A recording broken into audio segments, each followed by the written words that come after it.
Greetings, travelers. I'm your host, the C. that knows a lot, Dr. Waluigi.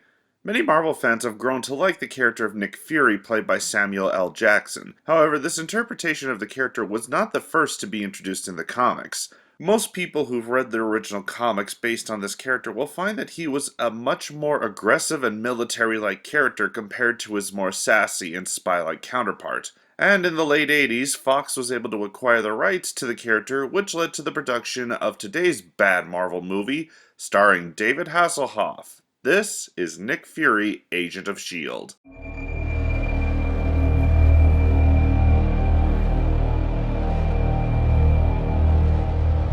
Nick Fury was introduced in 1963 as the leader of a task force during World War II called the Howling Commandos. He was eventually moved into the Strange Tales comic run in 1965, and then eventually got his own separate comic series where he became the head of a secret government spy agency called S.H.I.E.L.D., where the S.H.I.E.L.D. agents would take on the main villains from Captain America's series known as Hydra.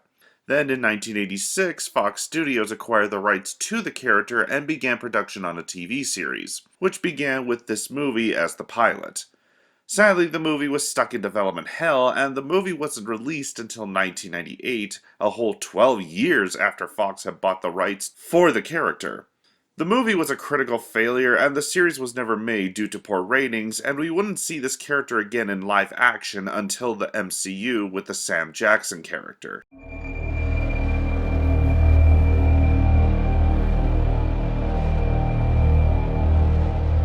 The movie follows Nick Fury, played by David Hasselhoff, as he is re-enlisted into S.H.I.E.L.D. to help them stop the terrorist group Hydra from releasing a deadly virus all across New York. Can he help S.H.I.E.L.D. stop Hydra from releasing the virus, or will New York fall victim to the evil grip of Hydra?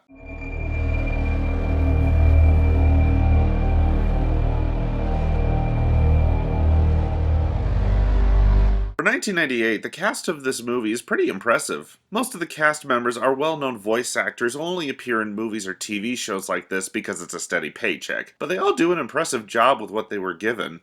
The most recognizable actors to me are Gary Chalk, who was the original voice of Optimus Primal from the Beast Wars series, and of course, David Hasselhoff, who plays the main character of Nick Fury, who older fans will remember from the popular TV series like Knight Rider and Baywatch.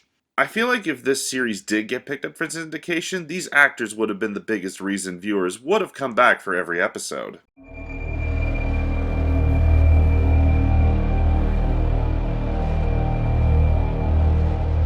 Two things that this movie does get right are the sets and the tone. Keep in mind that at the time, most comic book movies that were made in the 90s were based on dark and moody comic series like The Crow, or were trying to market it to kids like they were doing with the Schumacher Batman movies. So to make a movie that has a dark story but isn't hindered with silly quips was something rare for the time period.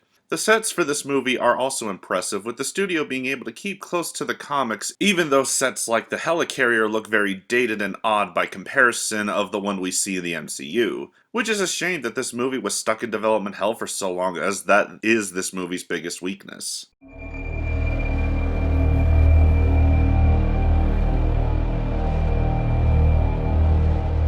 The biggest reason this movie is disliked by other fans and critics is that the writing is way too cliché and repetitive. The main reason is because the movie was supposed to have come out in the late 80s, but the movie was shelved for a decade and wasn't rewritten when it was released. This has led to many people hating the movie because of its outdated writing. However, I don't think that the movie is that bad compared to what was coming out at the time.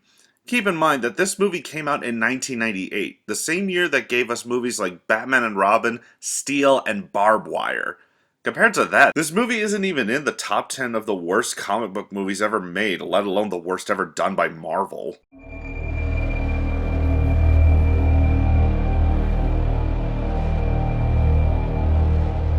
This movie isn't as bad as many people have made it out to be. Granted, it does suffer from a fair share of outdated writing, but that is nothing compared to the garbage heap of terrible comic book movies that were made when it first came out. The characters and set designs are well made, and the story stays close enough to the comics that fans of this character will appreciate it.